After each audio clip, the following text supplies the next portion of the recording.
Hi good people, welcome to yet another exciting episode of the African Movie Review, proudly brought to you by Vice Versa Global, and with me your host, Emmanuel Mandebo.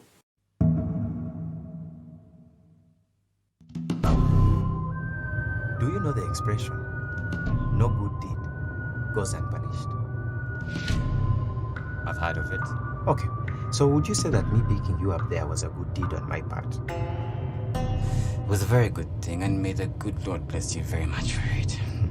Alright, let me tell you a story.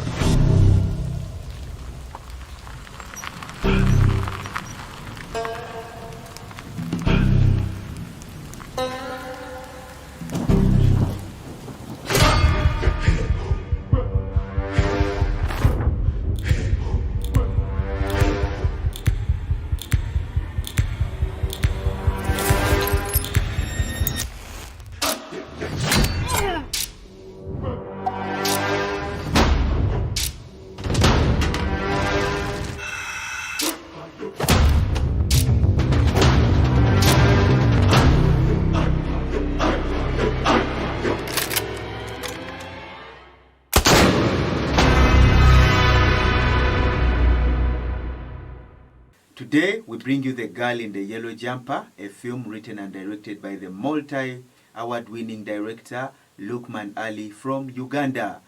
Of late, Loukman Ali has become such a brand, and it's therefore not surprising that his very first feature film ended up on the streaming giant Netflix. In the film, Jim, a youthful man, suddenly reappears after his kidnap. In some unknown highway, Jim meets Patrick, who happens to be a police officer, and Patrick offers him a ride.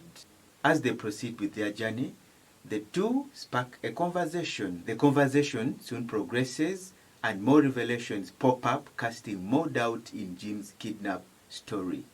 This sets the film in motion. The film had a cream cast with the likes of Maurice Kiria, Michael Awuyo Jr., Michael Awuyo Sr., Rehema Namfuka, and Gladys Oyenbot featuring. And I must say, they did not disappoint at all. The sound was excellent. Andrew Ahura and his team from Code A were actually on top of their game when they made the sound for this movie. In fact, for you to better appreciate the richness and the uniqueness in the sound design of this movie, you need to watch it from the cinemas, because it's a whole different experience watching it perhaps from your gadget of Netflix and then sitting in a cinema. I was lucky enough to have had that experience. It was really amazing. Now, over time, I've realized that the most outstanding aspects of a film are usually dependent on the background of the director. Loukman Ali has a very, very rich background in cinematography, editing, visual effects, and graphics design. And if you're to watch this movie, you will realize that these aspects were so visible in the film, and a lot of effort was put towards achieving them. The film had an excellent cinematography. The shots were really properly framed, and all the lighting was perfectly done. You'll also realize that the visual effects were on point, and then the accompanying graphics design were also top-notch. However, I got issues with quite a number of shots that were more of assurance shots, and they really didn't help move the story forward. Somehow, we instead got lost in the effects and, abandoned the story. Moving on to the screenplay, the movie had quite a number of plots that were disconnected and confusing at the same time. And consequently, the audience has actually been divided, with majority of the members opining that actually this movie had a terrible screenplay, while a few have also stood their ground and said that this film actually had a great screenplay. But personally, and owing to the fact that the movie was based on true events, I'm of the view that the writer actually got very excited while the story was being narrated, and then the writer being the director, I think he imagined some really beautiful or great shots and had them sketched way before the screenplay was even written down. That appears more like putting the cart before the horse. And I think that became problematic at the stage of scripting the story, where the beautiful shots had to conflict with the good flow of the screenplay, and I think that consequently denied us a great screenplay from this movie. Also, the endless continuity issues in the film were way too loud.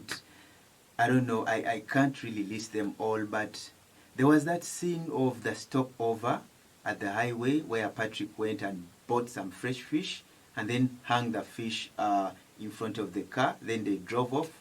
But by the time they arrived at the fuel filling station, the fish wasn't there. But then when they left the fuel filling station and arrived at Patrick's residence, the fish reappeared. Okay. There was also that scene of the shootout in the car. That should have been one of the final scenes in the movie. We see Jim shooting at Patrick and then the screen going black.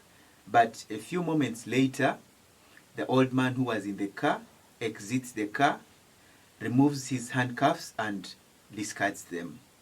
So it's clear that the old man was actually handcuffed when he was in the car during the shootout. But then we have no idea what happened to Jim, what silenced him. And then the other lady who was also in the car, what happened to her? I think I was so confused. I still don't have an answer to that. However, there were really some other nice aspects in the film. I like the placements of certain objects deliberately. There was the oil placed at the moment. Apparently, Jim was being kidnapped. You know what an oil depicts in most African cultures. And then that moment when the old man, after puking in the car, when he went by the roadside to cool down a little bit, there was that tortoise that was next to him. I think that was deliberately placed, and the fact that they were together and before the old man left, the tortoise walked away and it went into the bush. I think that was very deliberate because we all know a tortoise to be a very, very slow animal. And in the entire film, especially the beginning and the middle parts, the old man was always the slow one and he looked very, very innocent. Only for us to find out actually that he was the baddest of all. He was actually the cigarette butt serial killer. Wow, that was so good. Anyway, leave alone all the other unexplainable things that happened in the film.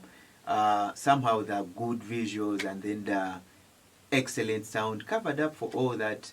And you can actually find this movie on Netflix. Please find some time and get a piece of its awesomeness. And that's it for today. Thank you for watching. Do not forget to like, share and subscribe to our YouTube channel, Vice Versa Global. And until next time, peace.